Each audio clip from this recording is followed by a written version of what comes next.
మాజీ మంత్రివర్యులు పట్నం మహేందర్ రెడ్డి గారు, రాజ్యసభ సభ్యులు అనిల్ కుమార్ యాదవ్ గారు, శాసనమండలి సభ్యులు అద్దంకి దయాకర్ గారు, అదేవిధంగా వేదిక మీద గ్రేటర్ హైదరాబాద్కు సంబంధించిన చాలామంది యువమిత్రులు, కార్పొరేటర్లు, అదేవిధంగా పీజేఆర్ కుటుంబ సభ్యులు, పీజేఆర్ అభిమానులందరికీ కూడా మనస్ఫూర్తిగా అభినందనలు, కృతజ్ఞతలు తెలియజేస్తున్నా.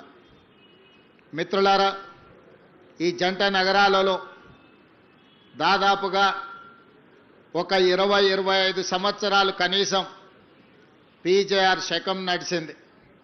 ఆనాడు ఇతర ప్రాంతాల నుంచి, ఇతర జిల్లాల నుంచి, ఇతర రాష్ట్రాల నుంచి నగరానికి ఉపాధి కోసం, జీవనోపాధి కోసం ఎవరు వచ్చినా వాళ్ళు నివసించడానికి నిల్వ నీడనిచ్చిన ఈ నగరంలో ఎక్కడైనా ప్రభుత్వ స్థలంలో వాళ్ళు సొంతంగా పేదవాళ్ళు ఒక చిన్న ఇల్లు కట్టుకున్నా, అదేవిధంగా ఉద్యోగ సంఘాలు లేదా ప్రైవేట్ వ్యక్తులు చిన్న చిన్న కాలనీలు కట్టుకొని మౌలిక వసతులు లేకపోయినా, లేదా వలస వచ్చిన వాళ్ళ మీద ఎవరైనా అన్యాయంగా దౌర్జన్యాలు చేస్తే ఆనాడు పీజేఆర్ గారు పిలిస్తే పలికే నాయకుడిగా ఈ పేదలందరికీ అండగా నిలబడ్డాడు. ఎప్పుడైనా, ఏ రాత్రి అయినా, ఏ పగలైనా పేదవాడికి కష్టం వచ్చిందంటే పలికే నాయకుడిగా, పిలిస్తే పలికే నాయకుడిగా పి జనార్దన్ రెడ్డి గారు ఎనలేని సేవలను అందించారు. వారు జంట నగరాలకే కాదు, ఆనాడు ఉమ్మడి ఆంధ్రప్రదేశ్లో కార్మిక నాయకుడిగా అటు విశాఖపట్నం కావచ్చు, విజయనగరం కావచ్చు, తిరుపతి కావచ్చు, లేదా కర్నూలు ప్రాంతంలో ఉండే కార్మికుల కోసము, జంట నగరాలలో ఉండే కార్మికుల కోసం నిరంతరం వారు శ్రమ చేస్తూ పేదవాళ్ళకు అండగా నిలబడి వారు ఒక గొప్ప పేరు, కీర్తిని సంపాదించి పెట్టిన.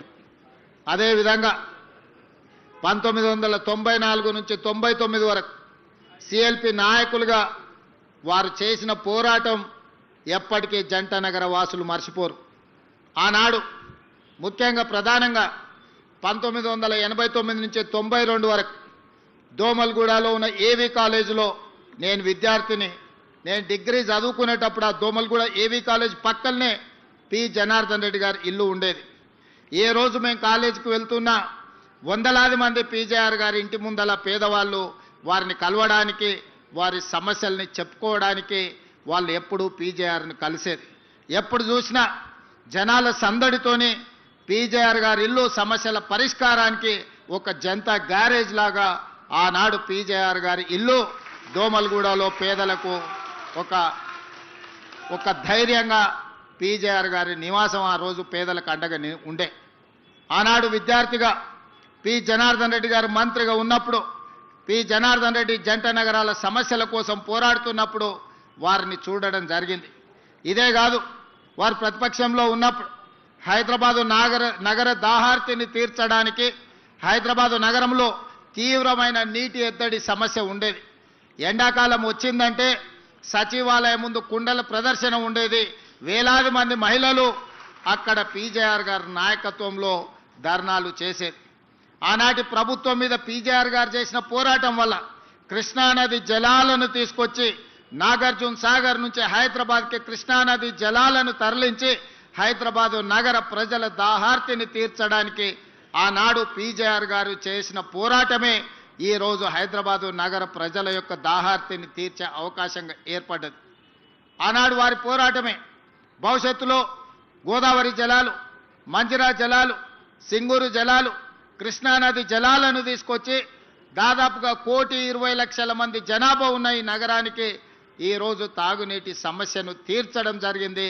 దానికి ప్రతి పేదవాడు ఇవాళ నగరంలో ఎవరైతే సురక్షితమైన మంచినీటిని తాగుతున్నారో వాళ్ళందరూ కూడా పీజేఆర్ గారిని గుర్తు చేసుకొని స్మరించుకోవాల్సిన సందర్భం. అదేవిధంగా ఖైరతాబాద్ శాసనసభ నియోజకవర్గం అంటే ఆనాడు దేశంలోనే పేరెన్నికగానే, నాకు తెలిసి దేశంలోనే అత్యధిక జనాభా, అత్యధిక ఓటర్లు ఉన్న శాసనసభ నియోజకవర్గం కింద ఆనాడు ఖైరతాబాద్ శాసనసభ నియోజకవర్గం ఉన్నది. 2004 ఎన్నికల సందర్భంగా నాకు తెలిసినంత వరకు ఖైరతాబాద్ శాసనసభ నియోజకవర్గం 7.5 లక్షల ఓట్లతోని ఆనాడు ఖైరతాబాద్ నియోజకవర్గం ఉన్నది. అయితే ఈరోజు హైటెక్ సిటీగా మనం చెప్పుకునే ఈ ప్రాంతం అభివృద్ధి పదం వైపు నడిచి ప్రపంచ దిగ్గజ కంపెనీలకి ఇవాళ వేదికైన ఈ షేర్లింగంపల్లి గచ్చిబౌలి ప్రాంతం ఆనాడు ఖైరతాబాద్ శాసనసభ నియోజకవర్గంలో ఒక భాగమే అన్న సంగతి ఇవాళ మనం అందరం గుర్తు చేసుకోవాల్సిన అవసరం ఉన్నది. మిత్రులారా, ఈరోజు మనం హైటెక్ సిటీ అని పిలిచే ఈ హైటెక్ సిటీ 1992లో పీజేఆర్ గారు మంత్రి ఉన్నప్పుడు, నేదురుమల్లి జనార్దన్ రెడ్డి గారు ముఖ్యమంత్రిగా ఉన్నప్పుడు, పెద్దలు పివి నరసింహారావు గారు ప్రధానమంత్రిగా దేశానికి సేవలు అందించినప్పుడు రాజీవ్ గాంధీ టెక్నాలజీ పార్కు కింద ఇక్కడ హైటెక్ సిటీకి మొట్టమొదట పునాది రాయేసి ఆనాడు ప్రారంభోత్సవ కార్యక్రమం పి జనార్దన్ రెడ్డి గారి నేతృత్వంలోనే పునాది రాయబడ్డది.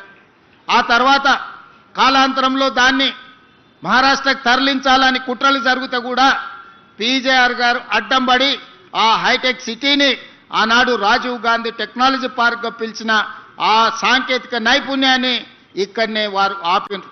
ఆ తర్వాత వచ్చిన ఆంధ్రప్రదేశ్ ముఖ్యమంత్రిగా చంద్రబాబు నాయుడు గారు బాధ్యతలు చేపట్టిన తర్వాత 1998లో రాజీవ్ గాంధీ టెక్నాలజీ పార్కును హైటెక్ సిటీగా మార్చి ఆనాటి ప్రధానమంత్రి అటల్ బిహారీ వాజ్పేయి గారిని పిలిపించి పెద్ద ఎత్తున అక్కడ అభివృద్ధి కార్యక్రమాలు తీసుకొచ్చి ఆనాడు సైబరాబాదు ప్రణాళికలు రచించి చంద్రబాబు నాయుడు గారు ఈ ప్రాంతాన్ని అభివృద్ధిని ఇంకొక స్థాయికి తీసుకెళ్లడానికి వారి కృషి చేసిండ్రు.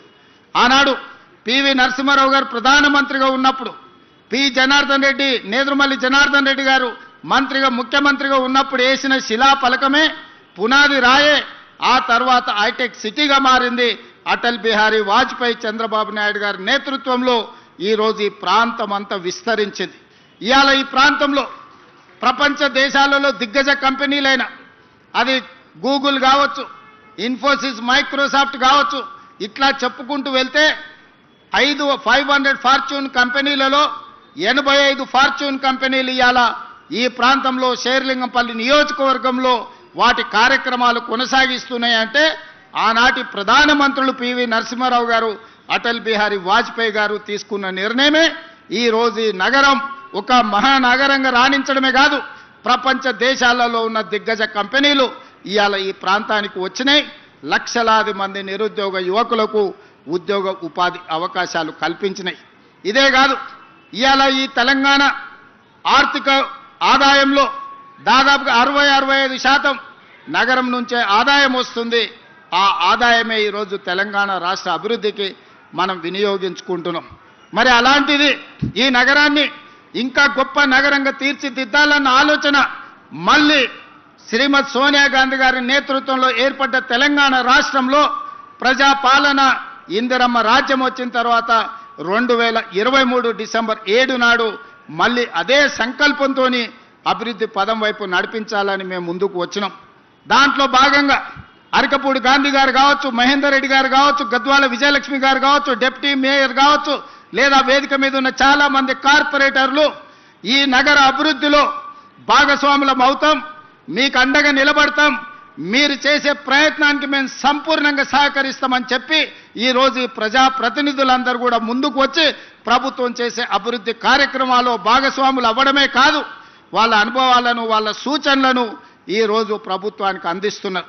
వాళ్ళందరూ అభివృద్ధిలో భాగస్వాములు కావాలి. ఈ నగరం ఒక గొప్ప నగరంగా అభివృద్ధి చెందాలి. ఈ నగరం బెంగళూరుతోనో, ఢిల్లీతోనో, ముంబైతోనో, చెన్నైతోనో పోటీ కాదు. ఈ నగరం న్యూయార్క్తోనో, టోక్యోతోనో, జపాన్తోనో పోటీ పడాలి. సింగపూర్ అంత గొప్పగా ఎదగాలి.